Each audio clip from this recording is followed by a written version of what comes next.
binomba nila yung planta namin. Tapos pangalawa, yung sinunog na nila talaga. So, ang ginawa ko, kinuha ko yung mga baril ko. Gusto ko lang ipakita sa kanila na kaya ko kayong pagsabayan.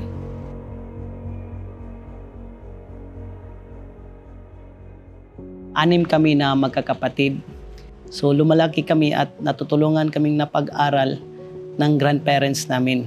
So may maliit sila na negosyo na yun din ang nakakatulong sa amin lahat.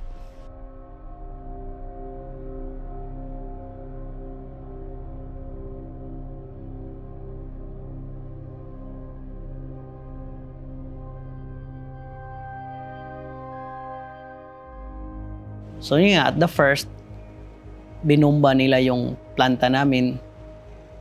Tapos pangalawa, yung sinunog na nila talaga. So ang ginawa ko, kinuha ko yung mga baril ko, nag-impake din ako, sinama ko yung driver ko. Gusto ko lang ipakita sa kanila na kaya ko kayong pagsabayan. So yung papunta na kami sa planta, I think mga 200 meters away. Yung rifle ko, nakaganon kasi ako position, yung barrel nasa floor ng pickup ko, biglang pumutok. So pagputok, alam mo naka-close yung sasakyan, ang impact ng putok, masakit talaga. Tapos yung galit ko nawala. Takot ang nafe-feel ko. Takot na takot ako. So, hindi na ako makapagpatuloy sa balak kong gawin. Umabot kasi sa punto na lumalaki yung hinihingi nila. So, di na kaya namin magbigay. So, kaya umabot sa punto na nakapag-hire na kami ng mga private army din para sa amin. Instead na magbigay kami, mas mabuti siguro na makipaglaban na lang kami. But, yung may time na may opportunity na kami na mag-rest back, doon ko na-realize na hindi ko pala kaya. Hindi ko kayang pumatay ng tao. Yung dating employee namin na veterinarian, sabi niya, "Boss, invite ko kayo, boss, sa Sunday fellowship namin. Baka gusto mo." Sabi, ang gaan sa loob ko, sige, punta kami doon. At that day, yung preaching ng pastor sa John chapter 1, in the beginning, the Word was, nandun na yung Word. Tsaka the Word was with God, and the Word was God. Tsaka pag inano mo yan, yung Word nagiging light, and that light nagiging life na si Jesus Christ. Nag-struck yun sa akin. Kasi yung sinishare ni pastor, that day, in-explain niya na miserable talaga yung buhay pag wala mo si Jesus. Kaya pala, nagiging madilim na yung buhay ko. Hindi na ako makapag-move on. Kasi wala si Jesus sa akin. And on that point, on that day, I surrendered my life to Jesus Christ.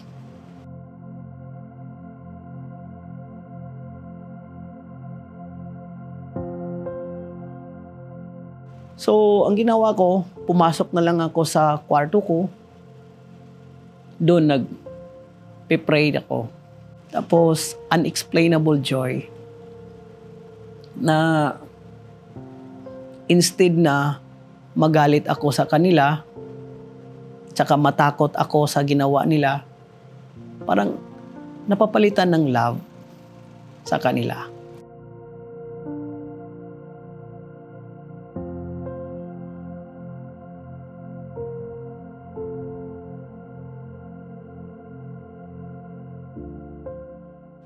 Gabi-gabi, kung ano yung Bible verse na nababasa ko, isisend ko sa kanila. Tapos tawagan ko para kaming nag-Bible study ba. Makinig man sila.